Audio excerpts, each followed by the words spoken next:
My friends from uni and I went to a beach one summer. There were 4 of us and we were real close, so I was super excited about this car trip. We talked about all kinds of things and laughed at billboards and buildings that made no sense. We were all super hyped up, so when we arrived at the guest house and saw how old it was, we got even more excited. We all joked about how we might have pinched our money a bit too much when booking for a place to stay. An old woman greeted us, I guess she was the landlady, and showed us to our room. We didn't see any other guests and no other employees, so it was obvious that this place wasn't popular, even during the high season. The wooden floorboards creaked heavily as we walked, and it offered a shared toilet at the end of the hall. It was the old Japanese-style toilet too. There was a single light bulb hanging from the ceiling, and I could see a thick layer of dust on it that it almost made me want to tell her to clean the place properly. Our room was down the hall from the toilet. It was small but was clean and tidy, as it should be, and we were going to be out on the beach most of the day, so in the end, the cleanliness in the toilet didn't bother me too much. After dumping all our things in the room, we headed out for a swim straight away. We swam all day, and since we didn't book any meals with our stay, we went out to eat dinner and returned to our room around 9 that night. We laid around drinking some alcohol and talking, but the travelling and swimming had taken its toll, and we all fell asleep before midnight. I woke up a while later. I could hear the rest of my friends snoring, and I realised that I really needed to go poo, so that was probably what woke me up. I actually hadn't even gone for a piss after getting back from dinner. Still half asleep, I thought, oh man, I really don't want to go to that toilet at this time of night. What if I see a ghost? I tried not to step on my friends as I silently crept out of the room. I walked along the dark hallway, aiding my way by running my hands along the wall. The floorboards didn't disappoint as it creaked loudly beneath my feet. The switch to turn on the light bulb in the bathroom was outside the door. Considering what I saw earlier in the day, I was half expecting it not to work, but when I flipped on the switch, the dim light came on. And when I say dim, it was really dim. I could just see enough to do what I had to do. I pulled my pants down to my ankles, squatted down, and began pushing. It was so damn quiet that it hurt my ears and felt almost a bit lonely. The only sound I could hear was of me breathing and taking a shit. Must have been a bit constipated because it was difficult to push it out. Damn, this is uncomfortable. My legs began to ache from squatting. That girl I saw in the afternoon was cute. I started to think about all kinds of nonsense to keep my thoughts from wandering into scary territory. What with me being in this dark, dingy toilet, the kind perfect for scary ghost movies. I just wanted to finish shitting and hurry back to our room. It was right after I'd dropped a log and had only a bit to go that I heard it. At first I thought it was just my mind playing tricks on me. But then I heard it again.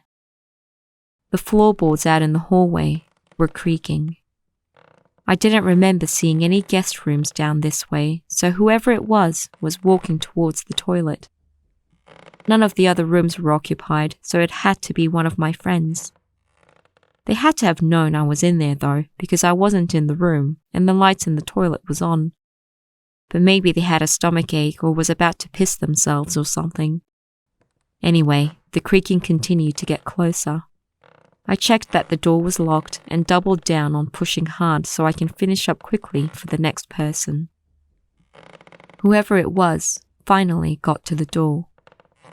Due to my squatting position, I wouldn't have been able to knock back if they knocked on the door, so I decided to tell them verbally that I was inside but that I'd be done soon. I said, "Who is it?" "It's me. I'm inside, but I'll be out in a bit." I didn't get a reply. I heard a click, and the light bulb turned off. Whoa, what the hell? Quit playing games and turn the light back on. I was suddenly in the pitch dark. I couldn't even see my hands in front of my face. I started to panic and yelled out, "Hey guys! It's not funny. This toilet is hella scary as it is." No response. The person was standing right outside the door and hadn't moved. I vowed to punch whoever it was when I got out. I finally finished doing what I had to do, and I proceeded to grab the toilet paper when I started hearing whispering from the other side of the door. The voice was too soft, so I couldn't hear what they were saying, nor could I determine which of my friends it was. The whispering continued even as I wiped my ass and thought they were taking this joke a bit too far. They seemed to really be taking their role of literally scaring the shit out of me so seriously that I began to appreciate their acting skills. I felt around for the flush and finally stood up, ready to get out of there. I felt along the wall for the doorknob, unlocked it, then for the bolt. I couldn't hear much because of the water flushing, but the whispering continued even up to this point. "Hey, I'm coming out now. You really freaked me out. I'm gonna open the door, so you might want to step back." I grabbed the doorknob and turned. For some reason, it didn't budge. Obviously, there were no locks on the outside. Why wouldn't it turn? I thought maybe it broke because of how old the building in itself was, so I used both hands and tried to turn it with all my might. No go. I finally understood what was going on, and I started to break out in a cold sweat. Whoever was on the other side was holding onto the knob with incredible strength so that I couldn't get out. "All right, guys, you won. You scared me well and good, so can you let me out now?" I tried to sound as light-hearted as possible, but I doubt my face was laughing at all. The toilet stopped flushing and the silence was back. This time, I broke out into a full-on sweating buckets mode. I could still hear the whispering, but now the voice was clearly louder. Before I flushed, the whisper was so light and airy, but now I could actually hear their voice. It was a low voice, and it was hard to tell whether it was a man or a woman, but when I heard it, I again fell into a panic because it wasn't any of my friends' voices. That much I was certain of. It was a voice I'd never heard before, but who would play a prank like this on someone they didn't know? Who was it? Why were they doing this? And what are they saying? Suddenly, the voice stopped. I was overcome with a feeling of dread, and I quickly locked the door again. As I did so, the doorknob jiggled as if someone had just tried to turn it. Thankfully, it didn't turn because I'd just locked it. Next, I heard someone banging on the door. As I stood there in silence, listening, I began to think that maybe whoever was on the other side of the door wasn't even a person. The whispering, or rather the talking, started up again, and from time to time it would bang on the door. For some reason, I instinctively knew that this thing was saying something terrifying, and that no matter what, I should not listen to it. In other words, I knew that I shouldn't try to understand its words. I have no rhyme or reason as to why I felt this way. It was one of those gut instincts, something that automatically screams out to you, "Don't do it because it's dangerous." Kind of like how you know you shouldn't jump off high places because you might kill yourself. But none of that really mattered because I couldn't do anything about it, and the voice was only getting louder. If this continued, I'd hear it even if I didn't want to, and if it was speaking in Japanese, I would understand what it was saying, even if I didn't want to. I started to cry. I screamed and called out for my friends. I yelled for help over and over again and even said some Buddhist prayers. Not only was I desperate, but I also yelled as loud as I could in an attempt to drown out the voice. Something was wrong. It was the middle of the night, so someone should have heard me and woken up by now. The voice was so loud that if I stopped yelling, I would certainly hear what it was saying. I started getting mad at myself for letting my fear take control. I continued to yell and held onto the doorknob tight because I was worried the lock might not do the job. My throat was starting to ache. The voice was probably only going to get louder from here on out. What was going on? What was going to happen to me? I was crying so hard by this time. I stuck my middle finger into my ears and covered them with the palm of my hands.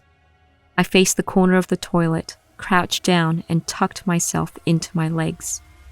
It was too dark to see what I was touching, but the nasty toilet was the last thing on my mind.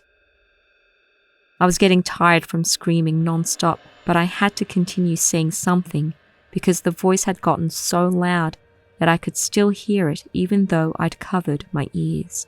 I was in a full-blown panic, so I don't remember exactly what I was saying, but I think I was asking for God to help me. Thinking back now, it's a bit funny to think I was praying to the God of toilets to help me out, but I was so desperate to get out of that situation. It was then that I felt something touch my head. I jumped and looked up. I thought that the thing had finally gotten into the toilet, but the voice was still coming from outside the door. Now the voice was almost yelling too. I screamed straight away, but in that quick moment of silence, I knew it was speaking in Japanese. I didn't know what else to do, and I was exhausted from yelling. Didn't know what would happen to me if I stopped, but I was done. I gave up and went silent. I uncovered my ears, and that's when something grabbed my hand hard and started pulling me. What the? I went straight through where the wall should have been. It was silent other than the voice, and I could hear it, but now my entire focus was on the force that was pulling me that I didn't even register what the voice was saying anymore. I was running in the pitch dark, being pulled by whatever it was that was gripping my hand. I couldn't tell which way was left, right, forward, up, or down. I just kept running. The voice slowly started to get further and further away until I could no longer hear anything. Tired from running, I lost my balance and fell on my ass. More than physical fatigue, I was emotionally and mentally drained. I somehow knew I'd been saved, and I lost consciousness. When I came to, I was lying on the floor of the toilet. I heard banging on the door and I started to panic until I heard my friends calling out for me and asking whether I was okay. I could see again. The light was back on. The door flew open as soon as I unlocked it, and my 3 friends were standing there. They looked worried at first, but when they saw that I was okay, they laughed and said, "Why are you screaming in the middle of the night? Did you see a huge lizard or something?" My joy of seeing their faces was short-lived. I got pissed off and yelled, "What the hell took you guys so long? It wasn't you that was playing pranks on me?" They gave me a confused look and replied, "What do you mean by taking so long?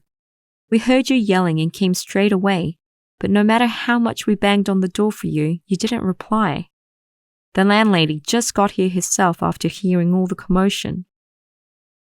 I looked past them and saw the old lady standing a few steps back. She asked in a worried tone whether I was all right. It didn't seem like she was hiding anything. She looked more worried that I'd maybe seen a snake or something due to her poor cleaning and maintenance of the place. I quickly said it was nothing, apologized, and walked back to the room with my friends.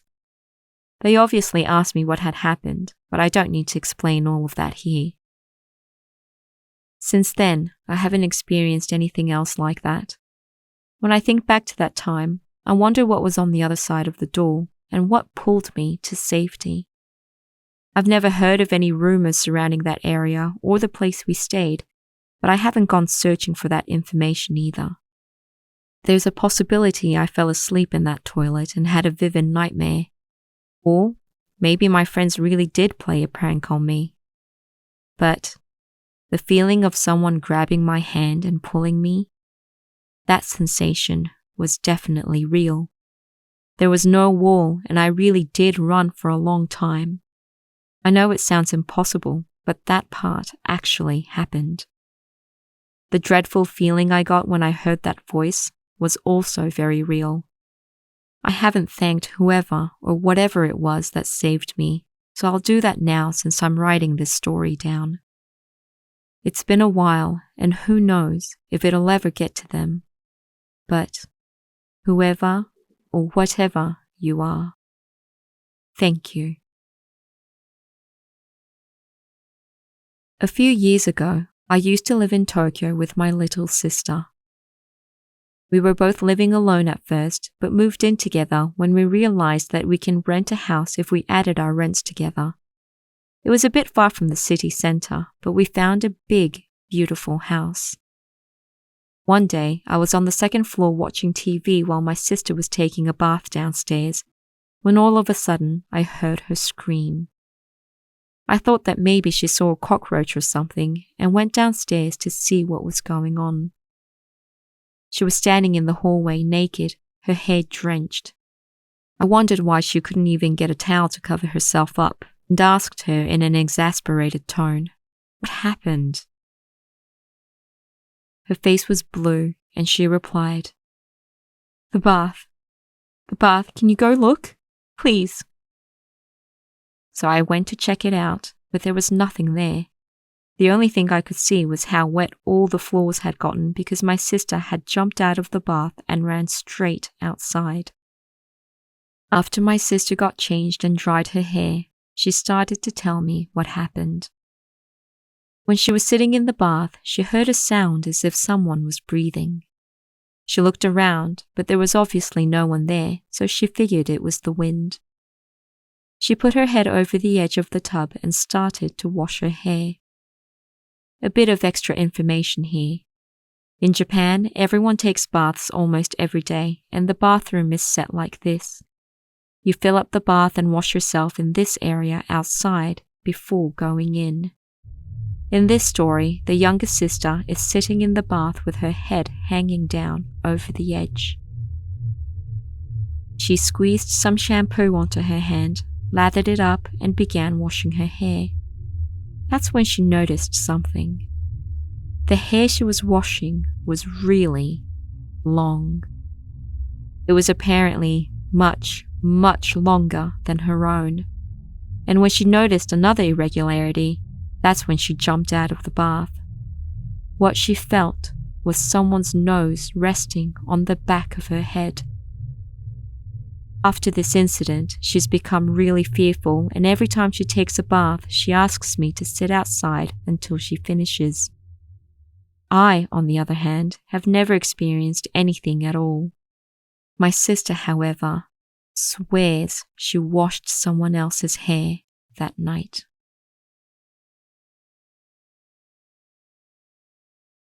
The man that went missing was a long-distance truck driver. That day, he drove on the highway towards Aomori Prefecture and got off to take a rest. Where he stopped used to be a storage warehouse of some sort, and it had been renovated into a designated drive-in rest stop for truck drivers.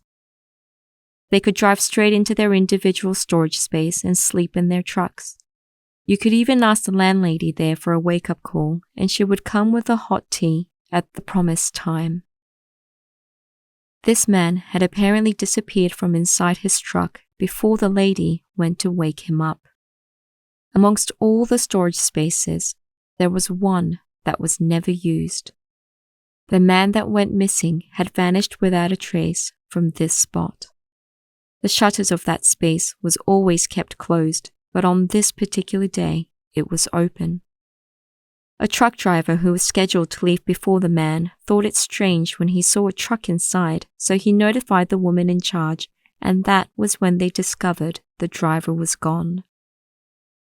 According to the woman, the drive-in was originally operated by her husband, and she had taken over after he died.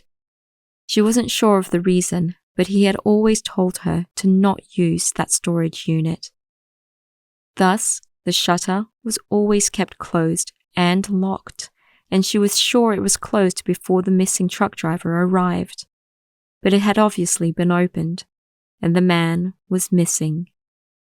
He had arrived in the middle of the night, and this rest stop was located on the highway, so he couldn't have gone anywhere without a vehicle.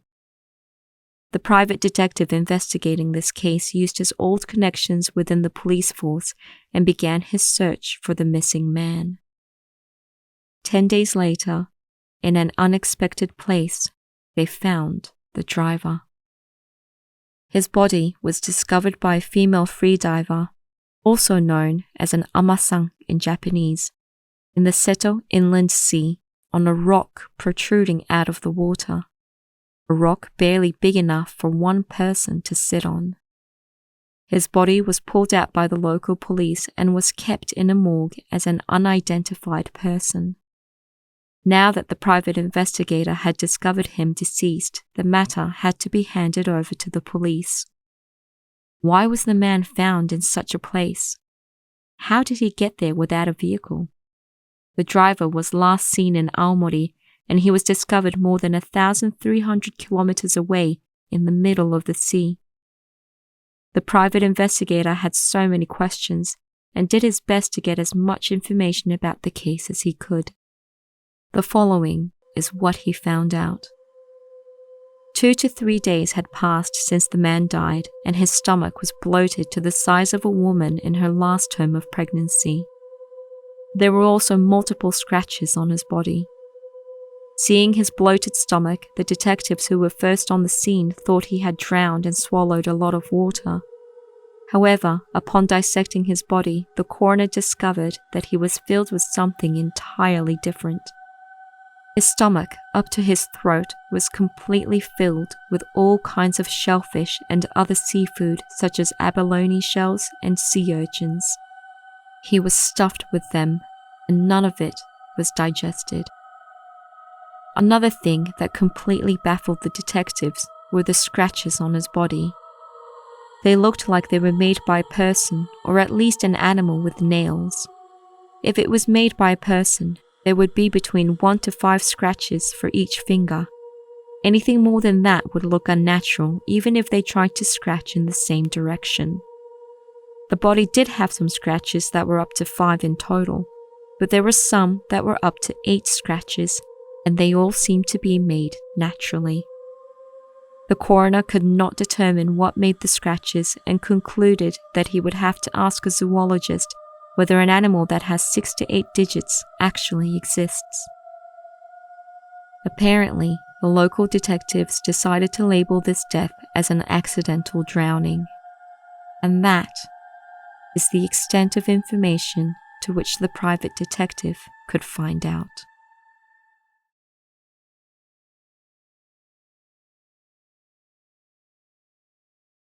This happened between my classmate, a guy called Sota, and I when we were in 6th grade.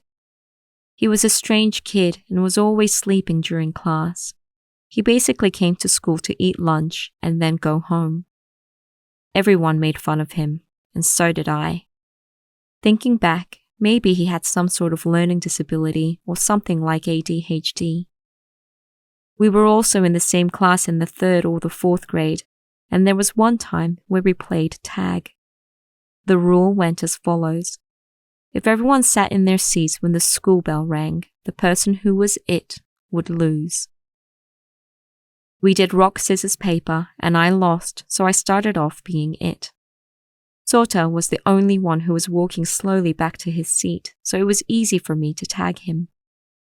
Even after I tagged him, he continued to walk along slowly.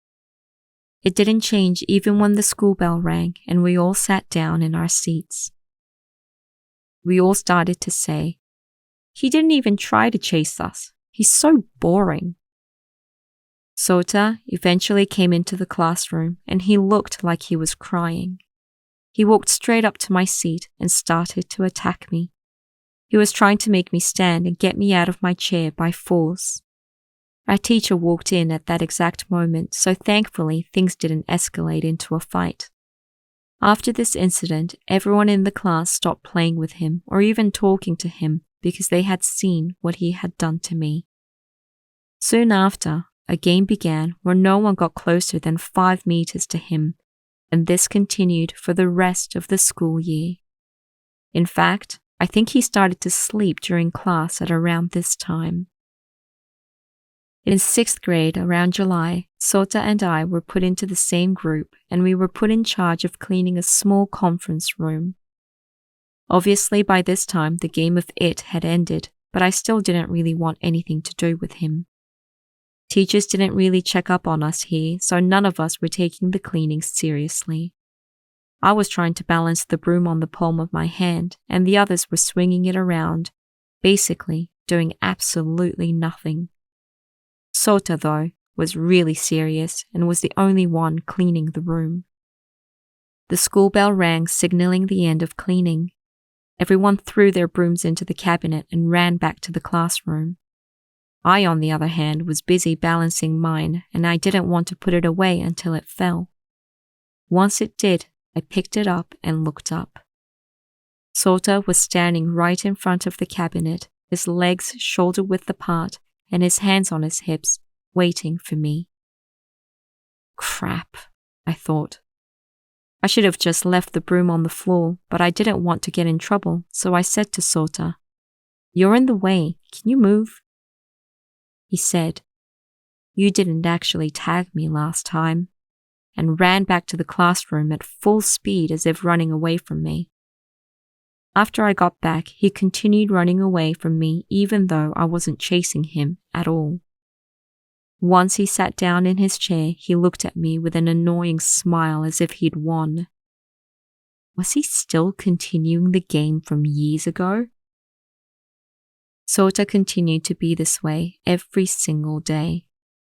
At first, I ignored him because it was ridiculous, but after some time, it really started to get on my nerves. This feeling only escalated when I thought back to the time he hit me and I did nothing to pay him back. But I didn't want to stoop down to his level by tagging him, so I mustered up enough strength to simmer down my want to tag him. I figured if I ignored him for long enough, he would eventually just give up. I was wrong. Sota became more bold and much more annoying as the days passed. He went as far as taking the chair with him when he needed to go to the toilet. He would drag the chair in the hallway while sitting on it, all the while grinning at me. My blood started to boil. That's when I had an epiphany.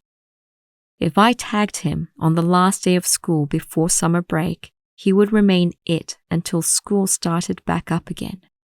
That would drive him insane. A little side note. In Japan, the school year begins in April and ends in March, so summer break is right in the middle of the school year. Sota didn't know where I lived, and I doubted anyone would tell him either. All the while, he continued to play his little games, not knowing what I had in store for him. After I hatched up this genius plan, I wasn't bothered by him anymore. In fact, I could just imagine the last day of school, and it made me giggle. The last day finally came around. My plan was to tag him just as he took his indoor shoes off to change to his outdoor shoes. The pep talk by the teacher ended, and we were finally free to go home. I pretended to pay no mind to Sota and hurried out of the classroom. He was an idiot, so he had left all his school books and a bunch of other stuff we had to take back home for the long summer break until this very last day. Because I'd planned this day well in advance, I had already taken everything back home and I only had my school bag to carry. After I changed into my sneakers, I hid and waited for Sota to come out. 30 minutes had gone by when I finally saw him. His bag was so packed it looked like it was about to pop open, and he had another bag full of stuff that he was dragging along the floor. I waited. He took off his indoor shoes. Seeing him do this, I came out of hiding from behind, smacked him on the back of the head, and in my most annoying voice yelled out, "You're it!" I ran at top speed out of there. Sorta reacted unexpectedly by letting out an angry howl at the top of his lungs. I continued to run and couldn't stop laughing. I turned around because I wanted to see his face, but maybe he wasn't even running after me because he had to carry all that stuff. That would kill the fun, I thought. But Sota didn't disappoint. He had left all his things on the ground and was running after me without his shoes. He was screaming out, "I'm gonna kill you! I'm gonna curse you! Wait!" I could hear him screaming those words over and over. I guess his throat was starting to give out because his voice started to get all scratchy and raspy towards the end. When I got home, I was still giggling to myself and felt so damn happy with the outcome of my payback. I was watching TV in the late afternoon when I heard a howl from somewhere in the distance. It didn't sound human, but I instinctively felt it was Sota yelling that he was going to kill me. I broke out in a cold sweat. Could he still be looking for me? What's he going to do to me if he finds me? That night, we got an emergency phone call from the school. It was because Sota had died after being hit by a truck. I found out later that he'd ignored a stop sign and ran out onto the road. He wasn't wearing shoes, so his feet and throat were all torn up. The time of the accident coincided with the howl I heard from my house a few hours prior. Sota left school later than everyone else because of all the things he had to collect to take home, so thankfully no one knew I had anything to do with the state he was found in. Maybe he was calling out for me until the very moment he got struck. I wish this story had just ended with that howl that I heard. After finding out about Sota's passing, I heard it again that night. Maybe he's still looking for me, trying to tag me back, I thought. Ever since that day, I spend most of my time sitting on chairs because it's the only way I feel safe. I must look exactly like Sota did, falling asleep on chairs during class. I've become paranoid about everyone trying to chase me that I avoid getting closer than 5 meters from others. It's funny, isn't it? It's funny how the game we used to play against Sota has resurfaced. I guess all of this is karma.